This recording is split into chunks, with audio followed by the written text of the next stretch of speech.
as of recently, Jake Kumaro stock is rising as well. If he had a cryptocurrency, I'd say buy him. Buy him now. You're now listening to the Wandering Buffalo podcast with your hosts, Andrew Chang and Justin Goddard.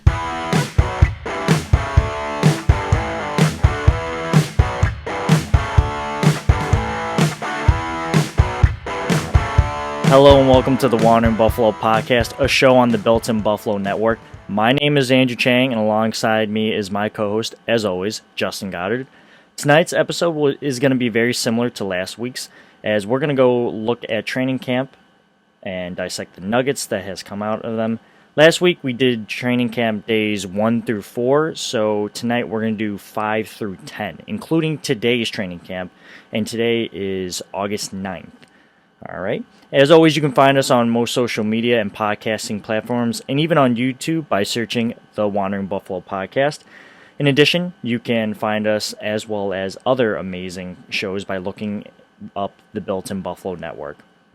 Justin, how you doing tonight? I'm good. It's hot. Yeah. I'm looking forward to that fall football weather. I'm not ready to be calling for the end of summer, but them fall months where you got like that little bit of 70 degrees with a breeze before we start our 8-month hibernation. I'm ready for that at the same time. How are you doing tonight? I am feeling the effects of the heat, much like some of the Bills players today, but we'll get into that. I couldn't believe how hot it was, and it feels like these summer days were supposed to be here like 2 months ago, but now we're finally getting them, which is cool and all because like I love summer and I'll definitely take this over like, ice all day. I'm a winter feller myself. I can always warm up if I'm cold, throw on an extra hoodie, throw on some, little mittens. When it's too hot to cool down, it's too hot to cool down. Might be hot. Anyways, it's officially week 2 of the Bills training camp. During the first week, the Bills practiced 4 times, and during this week they practiced 5 times, including a scrimmage on Saturday, if I'm correct. So we're going to recap everything to let you know what happened in this past week. Let's kick off this recap of training camp by starting off with Josh Allen's extension. There's some big news there, right? Yeah, some huge news. Justin, I know you're really big on this, so I'm actually going to let you take the reins on it. Yeah, the Josh Allen extension finally coming through. We had touched on this last week, and we kind of talked about it being more of a when will it happen versus an if. And I kind of touched on my preference being sooner rather than later. Looking at the Dak Prescott situation where really the deal still got done and it was in a similar fashion to what it would have been and just ended up costing the Cowboys more money by kicking it down the road.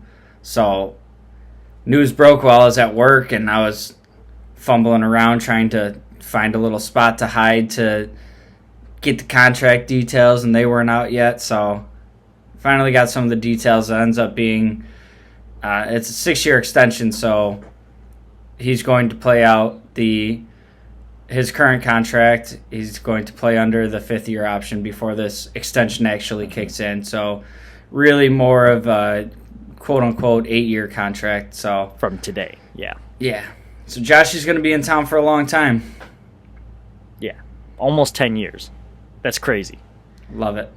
Yeah, and the contract details, from what we understand, as you alluded to before, 6 years, $258 million, a $16.5 million signing bonus, an average of $43 million a year, $100 million guaranteed at signing, and a total of $150 million guaranteed. Ooh.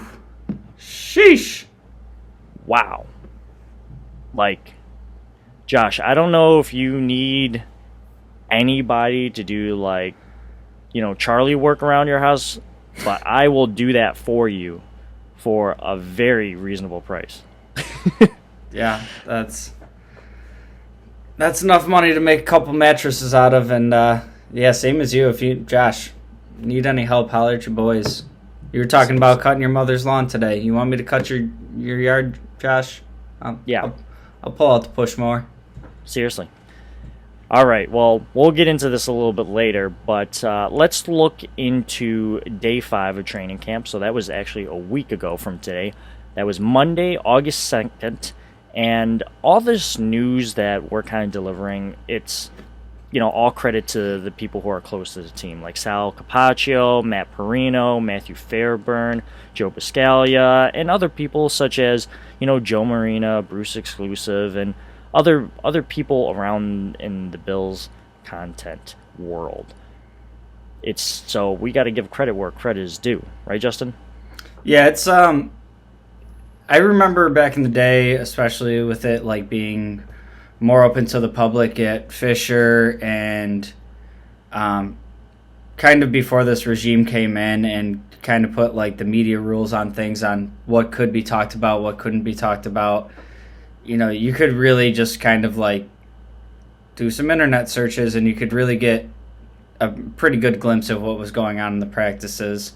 Mm-hmm. And now with the rules as such, like I guess for the sake of, keeping your cards close to your vest and any advantages that come from that, it does make it harder to just casually observe with my own eyeballs what's going on at training camp. So little plus minus there. But yeah, all the guys you just mentioned, the beat reporters, all the people that get that little bit of that extra inside look at what's going on are really the people that I lean on for some Bills information this time of year. Yeah, it literally helps us make this episode. Right. Anyways, let's go into day 5. According to ESPN, Hodgins and Mitchell Trubisky connected on 2 touchdown passes on day 5 of camp. One of 2 traveled 40-plus yards down the field, and Hodges came down with it. So this tells me a couple things, Justin. Mitch is getting some chemistry with some of the offense, which is great. And Hodgins was kind of quiet for a while, and it's about time we're hearing his name again. Because, before camp started, as I just mentioned, like people were like, oh, Isaiah. And then last week he just wasn't really mentioned, if I'm not mistaken. And now he is. So that's great. And I'm just happy for the dude. Yeah, he's one for me that I think the actual preseason games and how he performs in game situations is going to be huge for his chances of making the roster.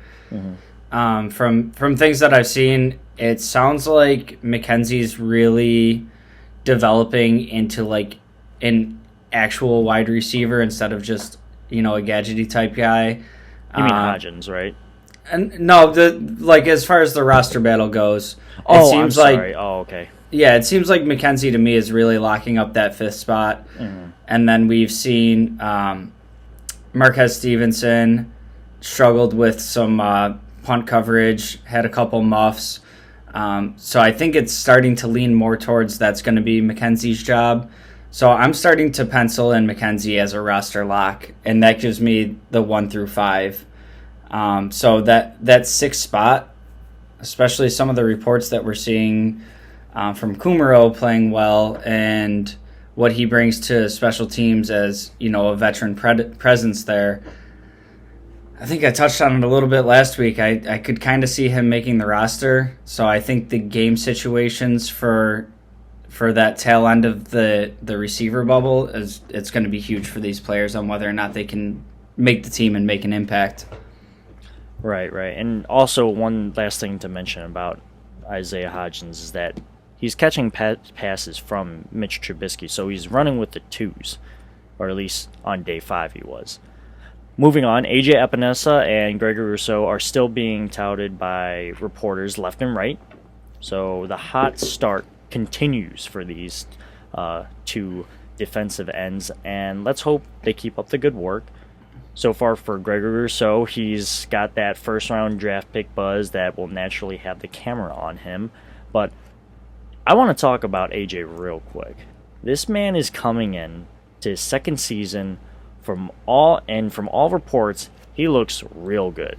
Body composition, strength, technique. He's not a feather anymore, as Dion said famously right before the start of the training camp started.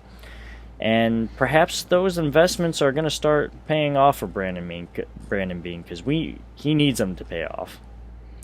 Yeah, and I think Greg Rousseau inherently kind of gets that buzz around the camp where you're not necessarily as much looking for the negative with him as the positive. Being around one pick, you tend to focus on the flashes more than the plays he misses and whatnot. As far as Epinesa goes, he looks good, and I kind of like the way he was coming on at the tail end of last season. Mm-hmm. And just a really weird year to have to come into the league as a rookie. So, not really seeing an immediate return on the investment at the beginning of the season versus what we were seeing at the end of the season. I feel like if he continues building off of that, and Boogie included, as well as Rousseau, if those guys turn into half the players that we're hoping they turn into, you got three centerpieces at one of the most sought after positions in the NFL, and you have those all for cheap labor for the foreseeable future. So I'm interested to see how that works out. If anybody hasn't checked it out, there was a great clip from Mario Addison. He had some media availability just talking about the young guys, and kind of like from a savvy veteran in the league, just kind of explaining what he sees in these guys. It was a really fun clip to watch. So check that out if you haven't seen it.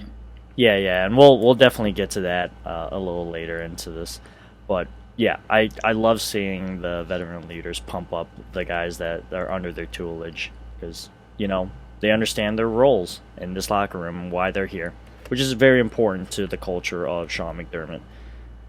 Moving on, Jake Fromm is finally catching some buzz after being very, very, very quiet, Justin. During the first week of camp, it was reported that Jake Fromm wasn't doing so hot, and as I just mentioned, he just wasn't mentioned at all. That's not good for a guy like him, who's part of a team that historically under this regime only keeps two quarterbacks. However, Monday, I guess, was his best day thus far, and I'm not sure if that's going to be enough for him to hold a roster spot. We'll see. We'll have to see in this preseason games.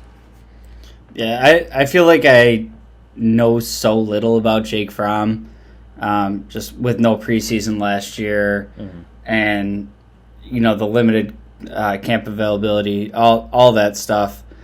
So he's never really, since we drafted him, done much to move the needle for me. And even like in this year, seeing he had a good day, I'm much more interested in, what Josh Allen and Mitch Trubisky are doing. But it kind of brings me to the idea of watching a preseason game and just seeing Jake Fromm play quarterback in action. I ultimately I don't care which way he plays in either direction. He's not, going to be so good that he's going to supplant Josh Allen. Not with that contract. But I am kind of interested to see just what he looks like. Maybe maybe he sticks around on the practice squad instead of Davis Webb, and it's a possibility that a team sees something that he puts on tape and you swing him for a pick later on or something like that. I'm interested. Yeah, for sure. Moving on, Brian Dable did speak to the media, and this is what I got from it.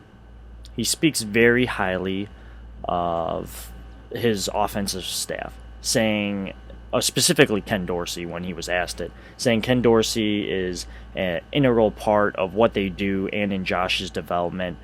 Says that the offseason is all about staying ahead of the curve, or in this case, keeping her fastball or making it faster. Says that Josh has the freedom to do whatever he wants at the line. So it sounds like, Dayball says, go and do a run and toss, HB toss to the left. And if Josh doesn't like it, he can just change whatever he wants up there, and they'll just let it go, which is great. Josh has the keys to the offense. It's all a nice working piece of machine, and it's picked up exactly where it's left off in this training camp, and evidence shows to it. Let's see here. Oh, go ahead.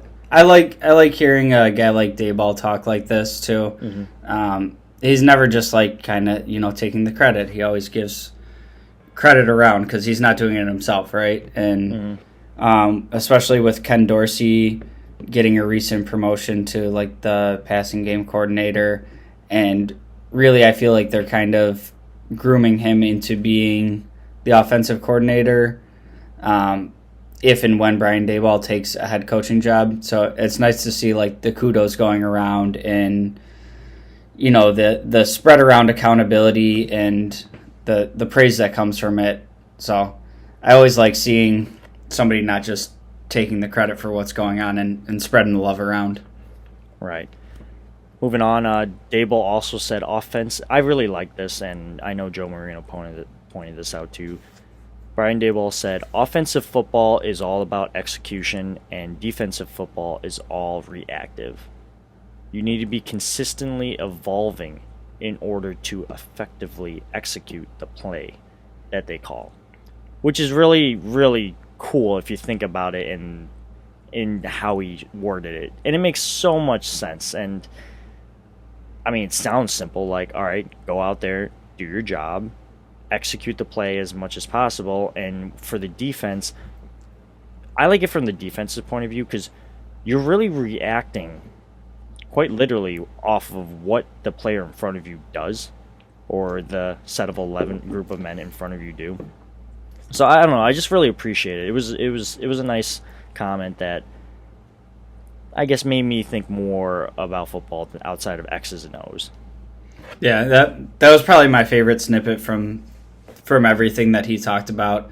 It's kind of like you can dial up the perfect defense for what the offense looks like they're going to do, or even what the offense is doing. But if each of the guys goes out there and does the jobs that they're supposed to do, the way that they drop these plays in their mind and on the whiteboard and all that, it's accounting for basically every variable. So if everybody goes out there and does exactly what they're supposed to do on offense, there's not much you can do to stop it on defense. And that's one of my favorite things about football is getting all 11 guys on the field on each play working in cohesion, because somebody's missing their assignment or doing something slightly wrong or above average on each play, but when it all comes together as one unit, it's like music, man. Yeah, for sure. Daboll said a lot of other things that I'll quickly run through here for time's sake. He said that Spencer Brown had a really good start to camp, and said Isaiah McKenzie has evolved as a player. When he was asked about Jake Kumaro, Daboll said, it will be an important preseason for him as he needs to show he can be consistent. It's really important.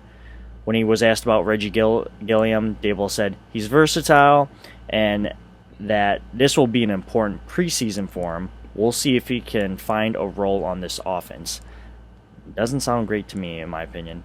Zach Moss, when asked about Zach Moss, he said he's been working hard to get back from his injury and to get acclimated into this offense. And also said that Mitch is an important QB.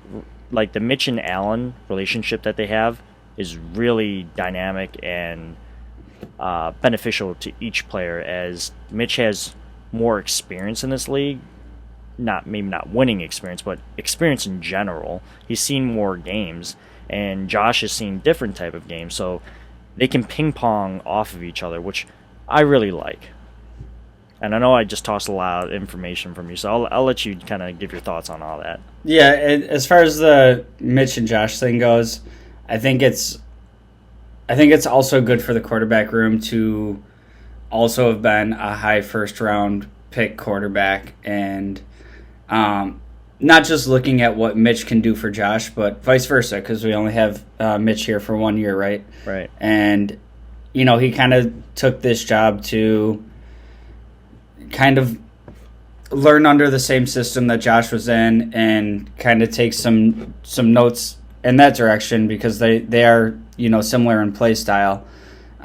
So I think maybe just being able to take a step back and see how, Josh went through the process and maybe learn something there as well. The other one I'll touch on here is the Reggie Gilliam point. Now knowing Reggie Gilliam's value to special teams, I've been really high on this guy, and I really like his chances of making the roster in some facet. But I believe Dayball ended that quote with, "We'll see if he can find a role in this offense," and then he added on the end of it, "That will be up to him." So I think a guy like Reggie Gilliam, we've talked about in the past about, his pro day being canceled and him going to get his own filming equipment to send it out and everything. I see it as a guy like that worked that hard to get to where he is. Hears his OC say that in a press conference, and he's like, "Oh, you want to see some more from me? Okay, Brian, I see you." So I think we might be seeing a bigger swing coming up from Gilliam. Yeah, well, we'll dive into the next couple of days of training camp that happened, so we'll see. But I personally don't have high hopes for skeptical. That, man. I'm sorry, I just don't. And then it was also reported that Jon Felicano left practice early with the shoulder injury.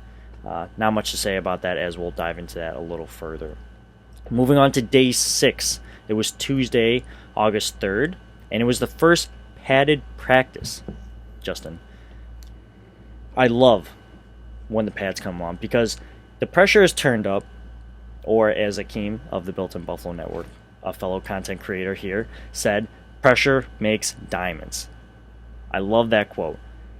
Starting off, it's apparent that the running backs had a very solid start to padded practice as they hit the holes hard and people close to the team took notice. Specifically, Antonio Williams exploded through a nice hole for a big run, and then Christian Wade, a name that we haven't really said much here on the podcast, used his speed to turn a corner for a nice gain. Pretty nice for running backs to start off the padded practice. What do you think about that? I wish it was more relegated towards Singletary and Moss, but I do really like Antonio Williams, and I liked him coming out of North Carolina.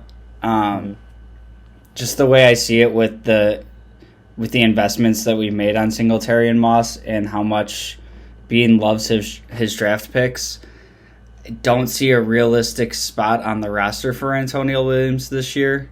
Maybe somewhere in the season we get a little bit more of a book on Singletary and or Moss and he gets a chance. And as far as Christian Wade goes, love the kid, love his story. As long as we have that free practice squad spot for him for the International Pathway Program, I see him kind of sticking around as a practice squad guy. Somebody that we know in the building that, things go really sideways and you need a guy. You're not, grabbing a street free agent. But there's so much that we haven't really heard about him as far as, him understanding the game of football to the same extent of, knowing his pass protections and all the other little nuances that go into the position. So he's always a really fun story this time of year, and I hope we see some more bananas plays from him in the preseason. And, I hope the best for the guy. I don't see it as likely that he ends up on the team. Yeah, and I agree with you. Tywan Jones, special team. Moss, Singletary, third-round picks. Breida, special team versatility in terms of returning kicks, and he's got that explosive energy, brings his competitive edge and explosiveness to the table. That doesn't leave a lot of room for people like Christian Wade and Antonio Williams, so outlook not great. Moving on, Micah Hyde was able to pick off Josh Allen, and you might have seen this video actually posted by the Buffalo Bills social media content. But regardless, this was a good thing for the defense as far as I'm concerned, because all the highlights in the news really seem to benefit or were coming out about the offense and say, like, oh my God, Josh Allen, oh my God, Jake Kumaro, oh my God, Isaiah Hodgins. Literally all offenses like doing great. Diggs is great. And, like, of course. But the defense really never got a little shine. So it was great to see this. And the video that I'm referring to, it was the reportedly slightly underthrown ball by Josh Allen, where Milano was able to bat the ball up in coverage, and then Hyde was able to scoop it up. So, big play for the defense, and I love it. Yeah, this is one of those old cliches of, like, you know, the defense gets paid to make plays too. So it's also that weird time of the year for me where it's like both sides of the ball are my team. So it's like it's really awesome seeing the offense have a good day. But it's like, well, should I be worried about the defense? And then vice versa. And for so many years, it was just like, you know, we were in the quarterback carousel, and it was like the defense was just coming up, lighting people up every day. And, you know, that pretty much translated to, you know, we had good defenses and bad offenses. Mm-hmm. But with this team, I think there's going to be a little bit more give and take where the offense will win a day, the defense will win a day. And honestly, any positive signs we see coming from the defense right now, the way I'm looking at it as every day they go out and practice, they're competing against what's likely to be a top 5 offense in the league. Mm-hmm. So how many teams are they going to face in the season that's going to be able to throw more at them than the offense they're going against in practice every day? So I know you like to say it a lot, the iron sharpens iron. And these dudes are professionals with egos and pride and all that. And regardless of how good the offense is that they're going against, they don't want to lose a single rep in practice. So I think that only stands to make them better. Right. Moving on to more defensive news, F.A. Obata and Tremaine Edmonds both deflected passes, and Gregory Rousseau and A.J. Epinesa have been on the right trend when they use their heavy hands. So great, you know, F.A. Obata, super lengthy dude, tentacle arms. Tremaine Edmonds, right in the middle field, making those throwing lanes real tight, able to knock some passes down. That's awesome. And what I mean by, like, heavy hands is as soon as, like, Gregory Rousseau and Rousseau are able to put their hands on the tackle, they feel that, and they compress the pocket, really, or have an impact on the offensive tackle, which therefore has an effect on the quarterback. So really, really great news to hear that. And again, A.J. Epinesa making moves, but Gregory Rousseau, maybe he's ahead of that curve. I don't know. I can't wait to find out. Neither can I. And I already mentioned that Allen had a slightly underthrown ball that was picked off by Hyde, but there was also a ball that landed between Beasley and Sanders as there was some miscommunication. Although Allen also had some good throws as well, including a perfectly tossed ball to Diggs as he walked into the end zone. So he had that slightly underthrown ball. There was a miscommunication on offense, and, you know, everyone, again, execution is all about offense. Execute. And it looks like they were a little off a little bit to start this and then picked it up strong at the end. For this practice, Jon Felicano was sidelined while Forrest Lamp was back on the field. There was also an Ike Boettger and Dion Dawkins sighting, although they didn't practice from what I understand. It just, at that point, the fact that they were on the field just shows that they were one step closer, right?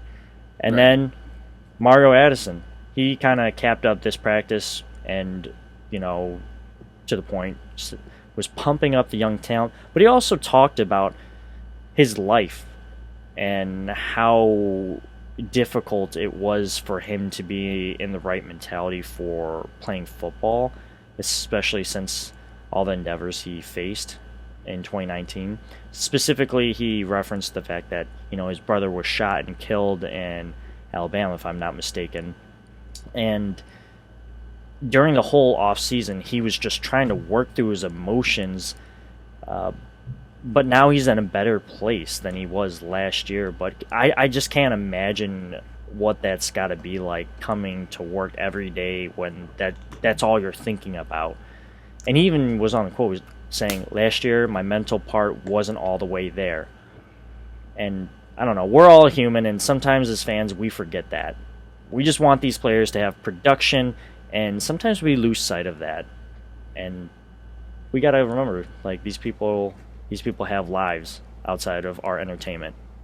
Yeah, I can't really say it much better than you just said it there. It's, we flip on the games on Sundays, and, with social media, we get to see a little bit more inside these players' lives than in years past. But even all that considered, these are never people that we, for the most part, like, meet on a one-on-one basis, or like if you do, bump into somebody, it's a quick conversation. You never really know, pound for pound exactly what's going on with them and where they stand in their own life. So I think that was a nice moment of him kind of opening up and being vulnerable to, like, kind of for me, remind me that, that part of the game does still exist, that they, when they clock out, they go home to, their own personal lives and stuff going on as well. Mm-hmm. Absolutely.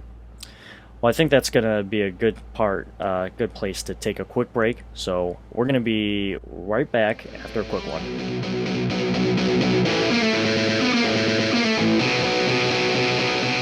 Welcome back, everyone. We're going to pick things up with day 7 of training camp, and that was Thursday, August 5th. And we start this day off with some offensive line depth addition. The Bills signed offensive line Caleb Benenoch, a veteran that has guard and tackle versatility. This kind of worries me, Justin, because the whole excuse last year, the starting 5 wasn't together. The starting 5 hasn't been together. This offseason, the starting 5 hasn't been together. And, Dion sideline, Feliciano's hurt with his shoulder. Like, Ike Boettger's not there. Forrest Lamp's not there. And we're trying to figure it out, and we bring in some more offensive line depth. How does that make you feel? It's not really a cause for concern for me. I'm overthinking it? Yeah. You've never been known to do that. No. No, for me, like, starting off with Dawkins and Boettger not available, it's obviously something that's, out of their control with COVID, but, it's not, a torn MCL, ACL, something like that, barring any serious complications, we know that they're going to be back on the field.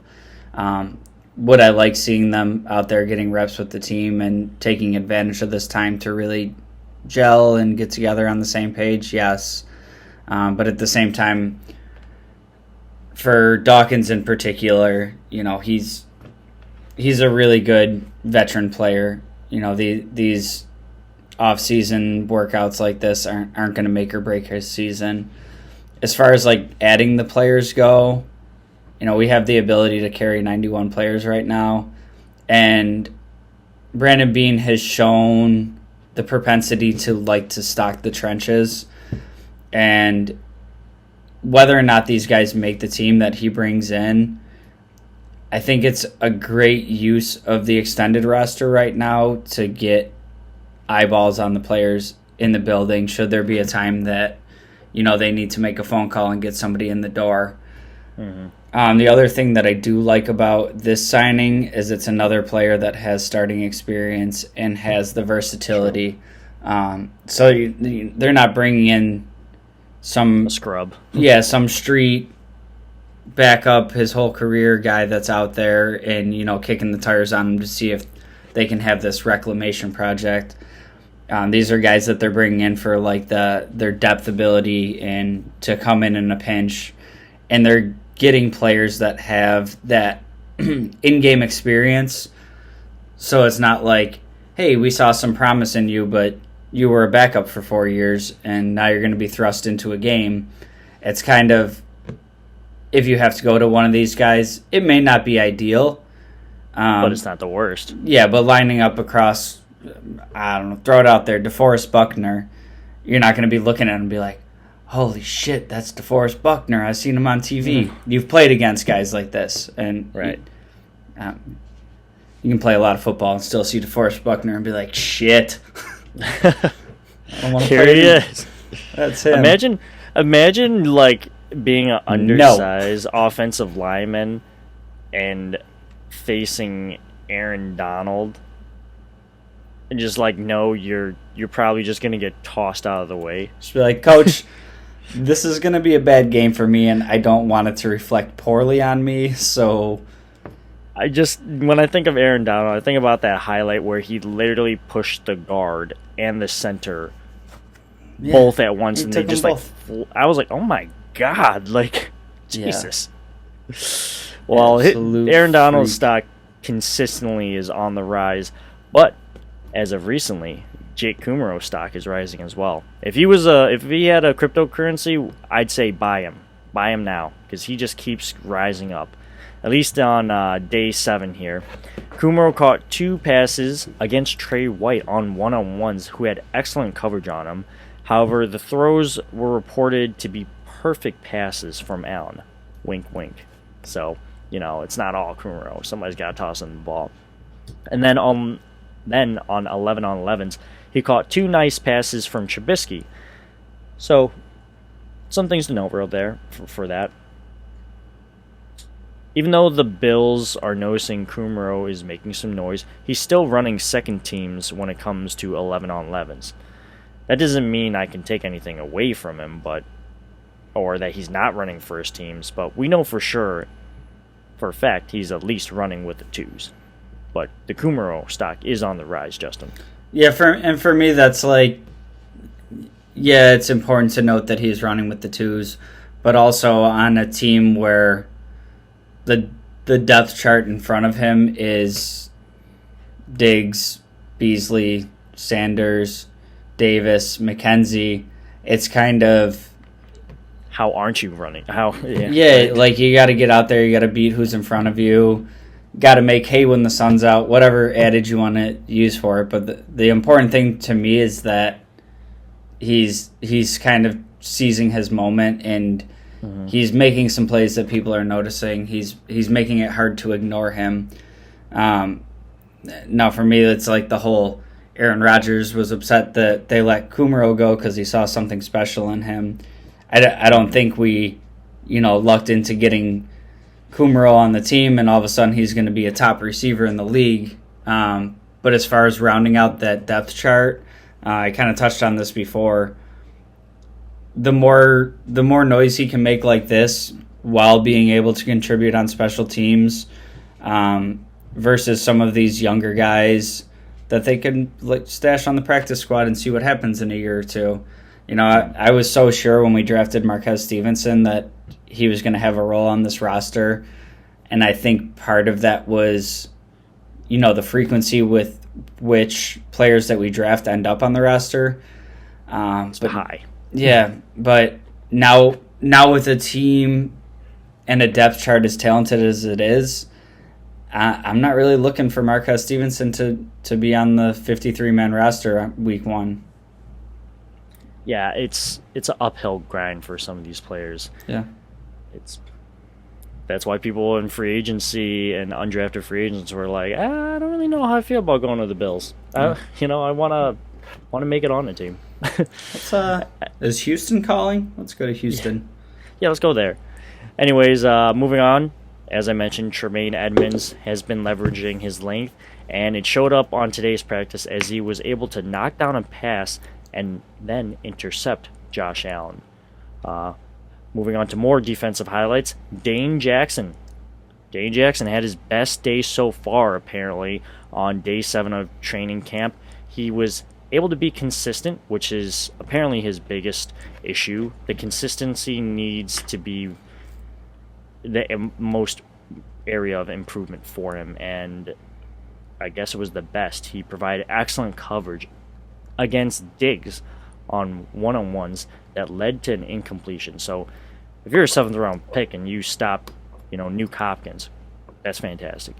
You on one-on-ones, you stop Diggs, that's fantastic. I'm looking at those two things 1-1. They're the same to me.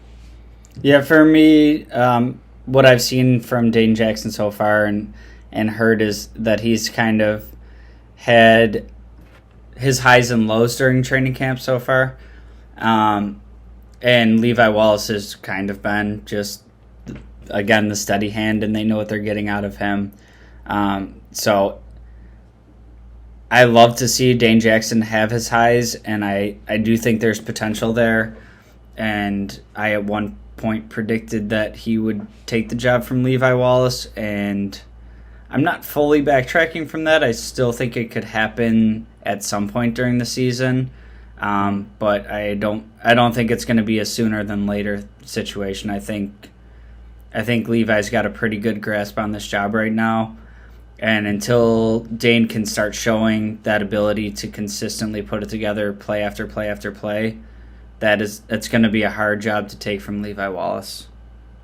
Yeah, and we'll get into that a little bit later as some news came out today in terms of who looks like they're in the lead for that. But great forecast.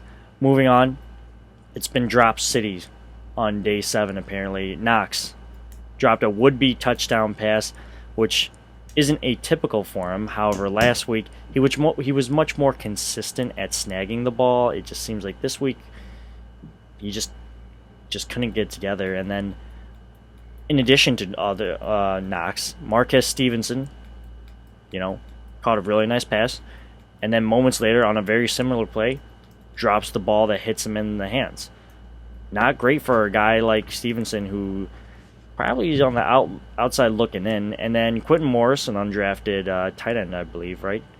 Undrafted tight end? Yeah. He was basically spoon-fed a perfect needle pass between two defenders. However, it bounced off his hands, and Tariq Thompson was able to intercept it. And if I'm not mistaken, that was a pass from Jake Fromm. So Quentin Morris, already an undrafted free agent tight end coming onto this team and running on the thirds, and you drop a pass that hits you in the hands. I know a lot of people are saying, oh man, Quentin Morris is looking good, but that does not look good.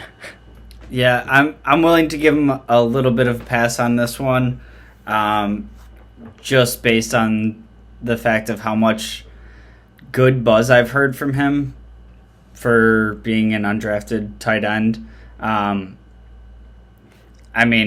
Everybody drops one once in a while, I guess, and I wasn't really expecting to hear much noise from him. So for right now, I'm gonna give him his pros are outweighing his cons as far as a good year for him this year is going to be finding his way onto the practice squad. He's not. I don't see him cracking into top 3, top 4 of the tight ends that we're going to keep. Mm-hmm. So I'll chalk this one up to a little bit of a case of the yips from a young man. But yeah, you touched on it with Stevenson. It's just for him to make this team as the wide receiver with the roster we have in front of him, he has to play basically flawless. Like I said, I'm very interested in what we have in him going forward, especially with an aging Cole Beasley and Emmanuel Sanders being up there. I'm interested to see what he could look like maybe next year, maybe the year after. I don't see him carving out a significant role this year. Mm-hmm. And as far as Knox goes, for me, there's not much else to be said on the topic, I just want him to be so good. Yeah, you got to ride with the highs, you got to ride with the lows. I want him so badly to put it all together. And with all his physical abilities, if he could just get rid of the dropsies, you're talking about one of the best tight ends in the league, possibly. Stop us if you heard this before. Yeah, it's just I want him to change the narrative to give us something else to talk about with him. Mm-hmm. And to that point, he did a good job in cutting his drop rate last year, and he was better. But it just seems to me that the ones that he drops are these gimmies, and then 2-3 plays later he'll catch this leaping one-handed through contact toe tap in the end zone play, and then he'll have one where he's like wide open in the flat, and those are the ones he drops. So personally, he's still my tight end 1 on this team. Really no surprise as a Bills fan that we're still having questions and struggling with what the tight end position looks like, because my entire lifespan of being a Bills fan, we haven't really had any sort of real groundbreaking threat at tight end, and as far as I can tell right now, that's kind of continuing. Yeah. Well, let's move on to a little more positive light here and talk about Allen to Diggs. Allen to Diggs, the chemistry between these two is already in mid-season form from what people are saying. Specifically, Sal Capaccio states the entire Bills offense just looks really buttoned up right now, especially for this time of the year and going through only 7 practices. But that's what happens when you have so much continuity on the field and every coach returns. You know, this offense doesn't make many mistakes, so when they do, they're noteworthy. And I think that's really important.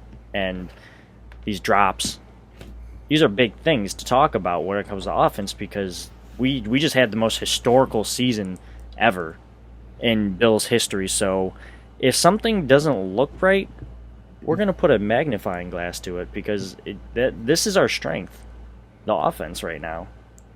Right, and this is also the time of the year where they're operating with kind of the same playbook as last year, and they're kind of just adding more wrinkles to it and things like that. So some of these things in the practices too, where you see a miscommunication or you see something that's a little off, it could very well easily be them just trying out something new as well, because you basically have the whole same unit as last year. So we're not in the process of, installing a playbook and learning the language and all that shit. You get to kind of start off where you left off last year, and now it's like, well, let's watch some film and see what your thoughts are if we're in this situation again. Let's try this out.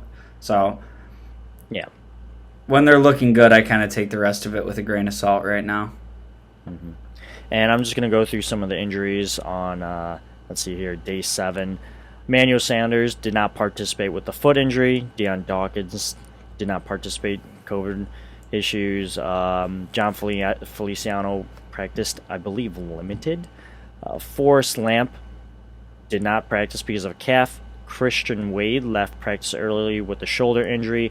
Ike Boettger was activated from the COVID list. And Jacob Hollister dressed for practice but didn't participate in 11-on-11s. Let's move on to day 8, which was August 6th, Friday, this most recent Friday. And camp started off with red zone drills where Allen shined. What is else? That's just normal now. 4 impressive plays were made. Gabriel Davis' touchdown was placed out of reach of Micah Hyde, and Davis was able to go up and get it and keep both feet in bounds. Isaiah Hodgins also had a touchdown catch, a quick pass from Allen, who then fought Trey White to get into the end zone, which he did. And that also tells me that Hodgins was doing some first-team reps. Nice. Cole Beasley caught 2 touchdowns, one where he juked Teron Johnson out and got super open on one play. And then a few plays later, Beasley scored again. They didn't really mention how he did it. So, what do you make of those 4 quick plays? This for me is where Josh Allen really shines, is in the red zone. When you have to account for him being able to leave the pocket and use his feet that way, and kind of also to the route running that we've been looking at as like that being a character trait that we're looking for in our receivers. When you get into the tight windows in the red zone, everything gets closer, everything gets faster, all the windows get tighter. So I think this is kind of the trend that we're starting to see with Josh, and his arm strength is not only is he willing to try it and believe that he can get the ball there, but like he actually can. And, I've seen a lot of quarterbacks in the past where they're like, yeah, I can get it there, and the ball's going back the other way. So that the red zone for me is really where Allen's physical abilities and that unnatural arm talent really gets to be put on full display. Right. And there was actually another offensive highlight with Josh Allen, but I'll get to it real quick. But first, I need to talk about the fact that Darrell Williams and Cody Ford held their own in protection against Gregory Rousseau and Ed Oliver so that Allen could make these plays. So you got to give credit where it's due. And it sounds like Cody Ford is potentially finding a home at right guard. So that's really important to note. And this is the offensive play that I want to talk about, Josh Allen. Allen rolled out to his left and appeared to be running out of bounds. And then I guess he looked like he just pitched a ball casually 15 yards down the field. Just casually, like, take this. 15 yards down to a wide open Tommy Sweeney. So, what? Tommy Sweeney's running first team reps, I guess. And he's also catching passes from Josh Allen, the leak out play that, Brian Daboll loves to employ. Yeah, I talked about this in the past, but Tommy Sweeney's a guy like his rookie year. Granted, it was preseason and all that, but he just kept showing up and making those consistent plays, and it wasn't the Travis Kelce looking tight end or George Kittle, but for what our offense looks for out of the tight end, and it not really being focused around tight end. Yeah, sorry. Go ahead. Yeah. As far as like we really focus our offense through the wide receivers, just having that steady, good blocking tight end that makes the catch when his number's called. And I really like Tommy Sweeney in that type of role, and I think Jacob Hollister's pretty similar to that to me. So I still think it's Dawson Knox's job to lose, but the more of these types of plays that we can see from these players of just being consistent and reliable, and maybe some issues with Knox, maybe that's something that gets challenged somewhere in the season. For sure. Moving on, rookie Elijah Griffin. Well, first off, special team coordinator Heath Farwell did speak out to the media and gave out some high praise to this young man. And he's going to need to contribute on special teams and make some real good defensive plays if he's going to make this tough roster. And it sounds like he had a fairly decent day at camp. He broke up a touchdown pass from Jake Fromm to Brandon Powell, but that's with third team reps. But, anything is better than nothing. And he also would have blew up Jake Fromm because he came from a corner blitz, and there was just no way Jake Fromm was getting away from it. If that was like real life and against a different team, that the other quarterback would probably be just like destroyed. That's how bad he blew up the play, from what I understand. When I read about that, I think about the when Adrian Wilson on the Cardinals just all but ended Trent Edwards' career. Or that season we started like 5-0, and never looked back. He got Trent Edwards on Literally the corner blitz, and you could see Trent Edwards with the actual like stars and birds floating above his head like a cartoon. Yeah. That was unfortunate. That was like one of the first Bills quarterbacks I ever watched, and I was like, what happened to him? Yeah. He never came back. No. Anyways, moving on to other Heath Farwell shout-outs. Tyler Minikevich is getting comfortable in this defense. Said he's able to play more freely and fluid in the defense, and it's shown because we know that Josh Allen had a touchdown pass over a couple of linebackers last week, and one of those linebackers was Tyler Minikevich. So do we know that? Can we safely assume that Minikevich was just playing with the ones right there? I don't know, but regardless, he was playing against Allen And, obviously Allen still made the play, but that's not to take away that Medikevich was in that defense. And he was there going up against Allen. And, of course, Heath Farwell is praising this man because Tyler Medikevich is a special teams ace. He's great. And then moving on to the last three notes here, Breida, Knox, and Boogie. Breida showed off his speed by taking a pass from Trubisky to the house. He's explosive. Makes sense. Knox couldn't haul in a 50-50 ball against Milano to, we already talked about this before, and I see you going, of course. Yeah, I'm not going to touch on that one again. Yeah. If you want to hear Justin's note, just play back literally 5 minutes ago. And then Boogie. Boogie slowed down McKenzie on what it sounds like to be a jet sweep, so he was able to stop him from getting a big gain, and won his 1v1 versus Spencer Brown, which I know Spencer Brown's still learning how to play offensive tackle in terms of pass protection and whatnot, but that's a big win for a guy like Boogie Basham, and that, creating that pressure to create that minimal gain for McKenzie, those little wins add up. It might not show up right there on the stat sheets, but confidence-wise, being educated, taking away those lessons, it will pay off. Yeah, the bigger one for me there is the quote-unquote slowing down McKenzie. Like, that's no small feat for a defensive end, and that tells me that he had like a play diagnosis there, play recognition, and he was doing his job on the play. If it was a jet sweep coming at him, and kind of holding his ground and holding the edge, and for a guy that size compared to McKenzie's size and speed, slowing McKenzie down is no small feat. So that was some good news to hear from Boogie, who. The news on him has kind of quieted down a little bit this week with the uptick in hearing more news from Epinesa and Rousseau. So it was good to see some positive commentary on him as well. Right. And then, of course, this was the day that Allen signed his contract, but we already talked about that in the beginning. Super awesome. Great. I've never seen... I just remember the only other contract that I've seen the Bills really hand out was Tyrod Taylor. And then they were, like, hey, can you restructure this? Hey, you're traded to the Browns. Yeah, obviously that didn't work. The craziest number on that whole contract to me is that the money of this contract was $161 million more than the next biggest contract the Bills had ever given out, and that was Marcel Darius.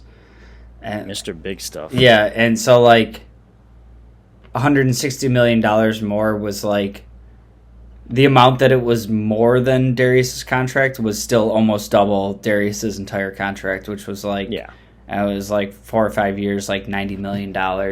So, like, the amount that he got paid more was, like, almost double the second biggest contract in Bills history.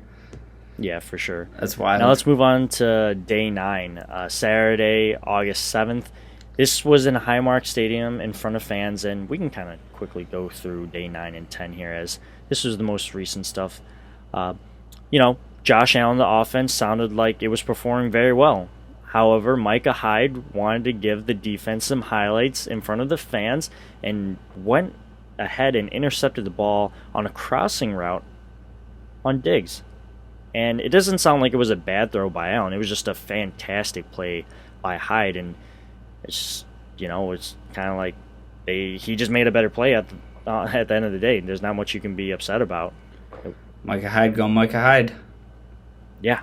Levi took all of cornerback 2 reps, so it would appear that Dane Jackson is losing that race so far, as Justin alluded to earlier in this episode. Anything you want to say about that? Just that I kind of apologize that I get my timeline a little screwed up here and I jumped the gun on that one, but that's okay. Yeah, Dane's gonna have to fight Levi to the death for that job, and Levi ain't giving it up. I don't know what to tell Dane right now.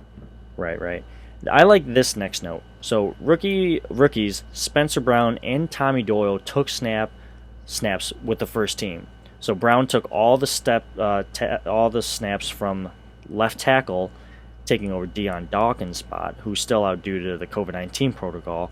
And then Doyle rotated with Bobby Hart at right tackle as Darrell Williams took a rest day. And as you can imagine, Justin, Bobby Hart was bad. What? Like real bad. No. Yeah. I think you read that wrong. Oh, yeah. He was fantastic. The best.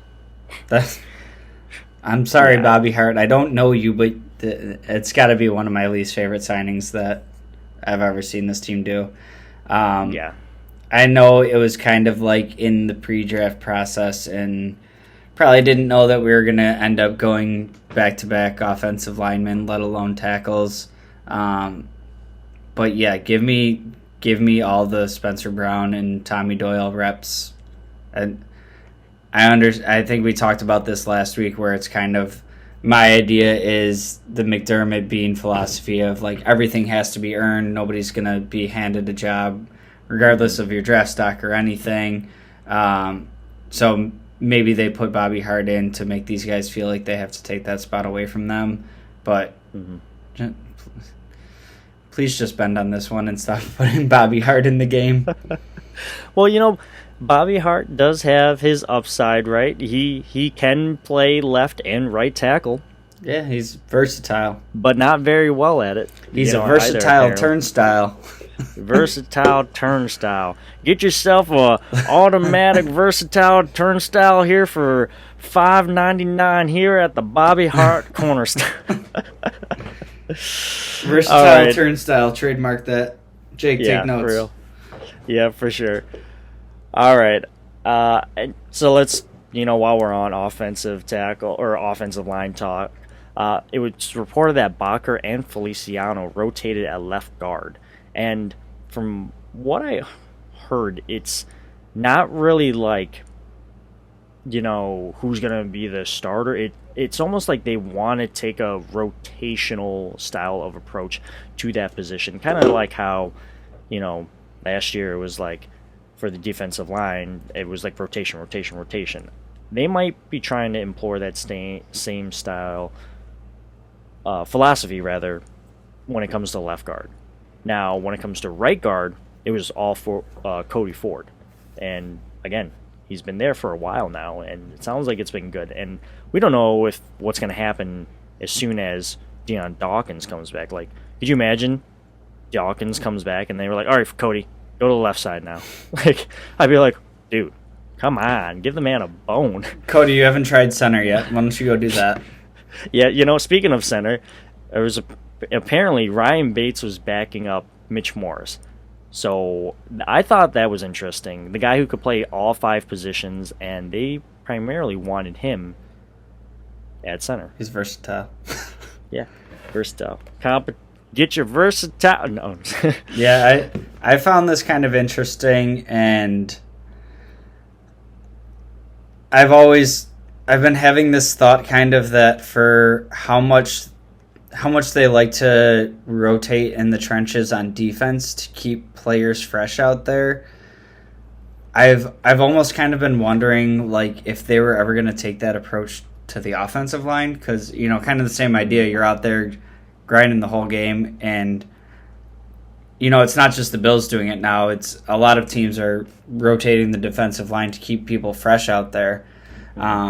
So I mean, wouldn't you want to stay fresh if you had to take 100 snaps against Aaron Donald? Right. So I don't know. I've never really seen this before in the NFL, and I don't know if they're just trying to make sure everybody gets reps and it's just kind of competition and seeing everybody get an equal opportunity, or if they are toying around with like that type of idea and seeing what happens.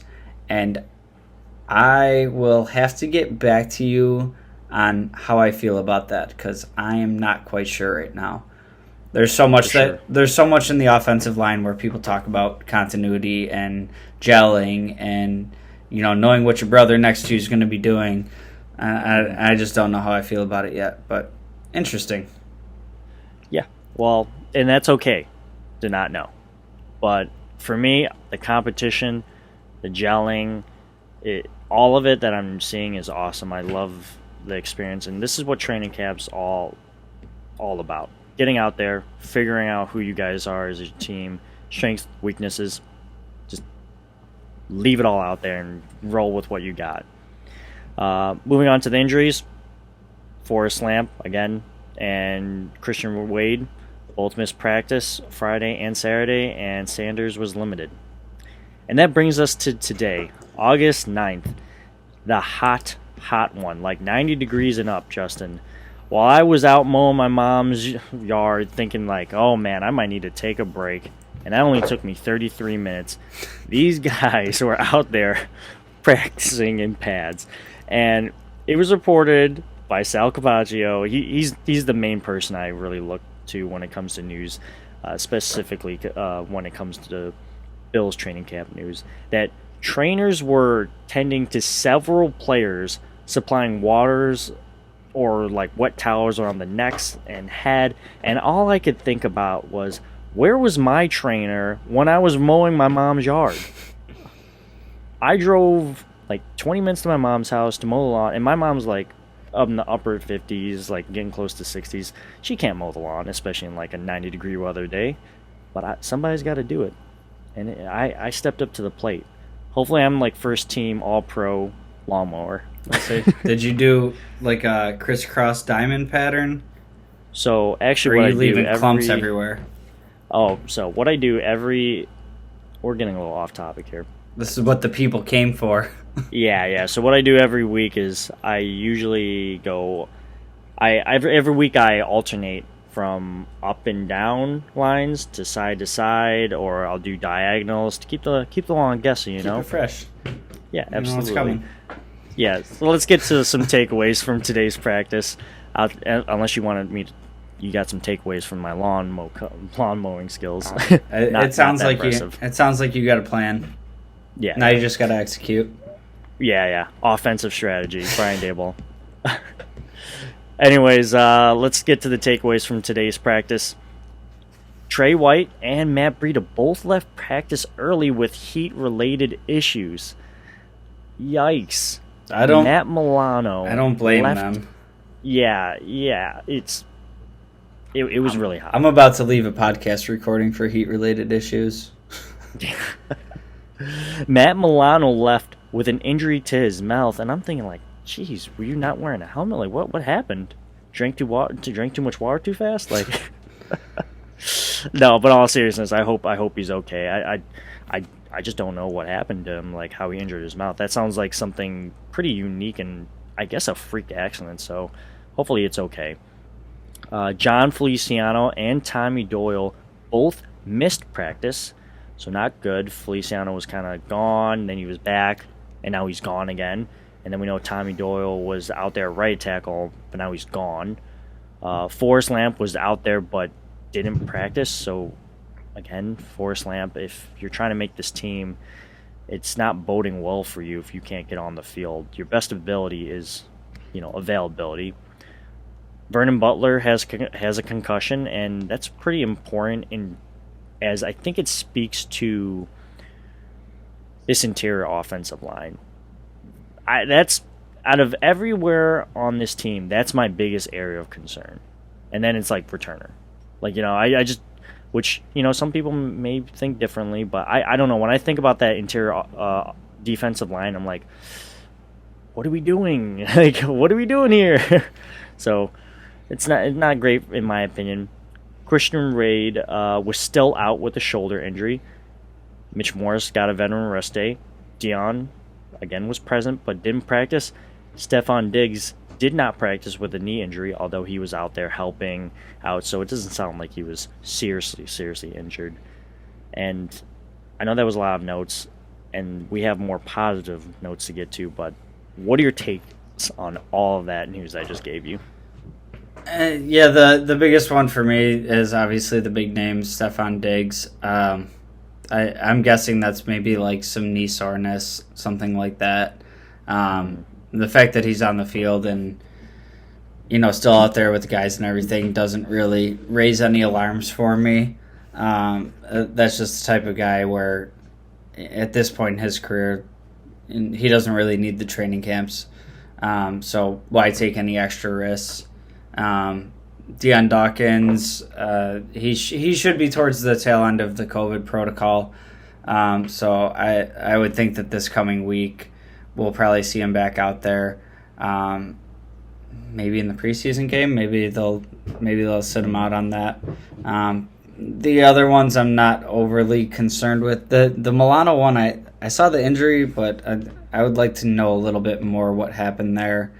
I'm thinking maybe like a helmet to the chin or something. As long as he doesn't have like a broken jaw, I'm sure he's all right. But Geno Smith. Yeah. You got into Geno Smith mentality. Rex Ryan snuck back into town, signed Ike Boettger. Yeah, his name was. Yo. You see, we're building a bully. Anyways, let's move on to more of the positive notes here. Emmanuel Sanders was back and practicing after missing a lot of time due to a foot injury, but picked up right where he left off, showed a lot of chemistry with Allen. And then Kumaro had another nice day. So that Kumaro stock, I'm telling you, invest. I don't know what I told myself don't fall with the training camp darlings, but here I am. This man Kumaro's not going quietly, and it's nice. Oh, I felt weeks before you. Oh, okay. Well, I don't feel that bad. I'm fully on board with Kumaro. And then Daryl Johnson is starting to make some waves on defense during practice. Don't count him out yet, and we know Heath loves this man. So now that he's contributing on defense or making a little more noise outside of special teams, that's going to make that defensive end cut a little bit harder in that room.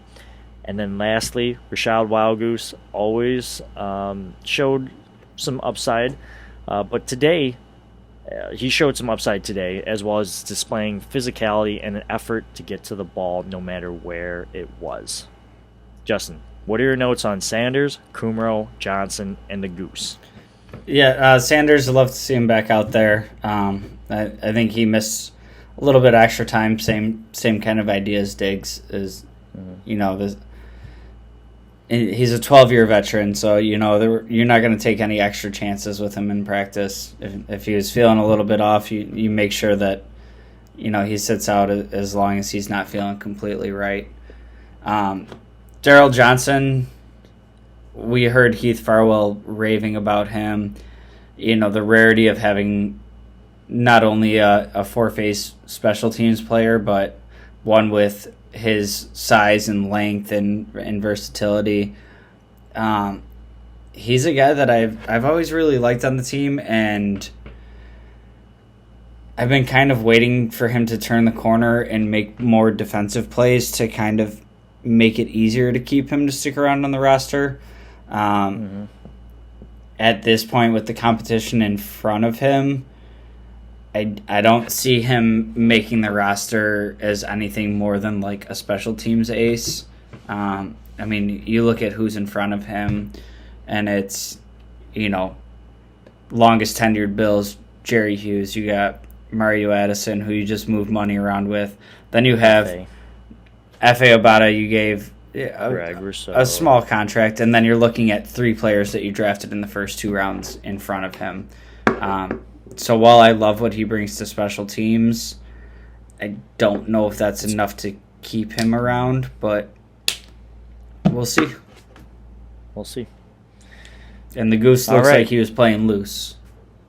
Yeah, about time. The Goose needed to be cut loose. Speaking about getting cut loose, that's going to wrap it up for this week's episode. Go ahead and like, comment, and subscribe and review our podcast, as well as other amazing shows that you can find on the Built-In Network. We're always looking for a great guest on our show, so if you haven't reached out to us yet, please do so by looking up the Wandering Buffalo podcast. Again, you can find us on most social media and podcasting platforms. Justin, where can the people find you? You can find me on social medias at jgods22. And, as Andrew said, check out the Built-In Buffalo Network. Putting out shows 7 days a week. There's some live content on YouTube. If you're looking to fill any gaps in your Bills content time, there's a show out there for you. So go ahead and check it out.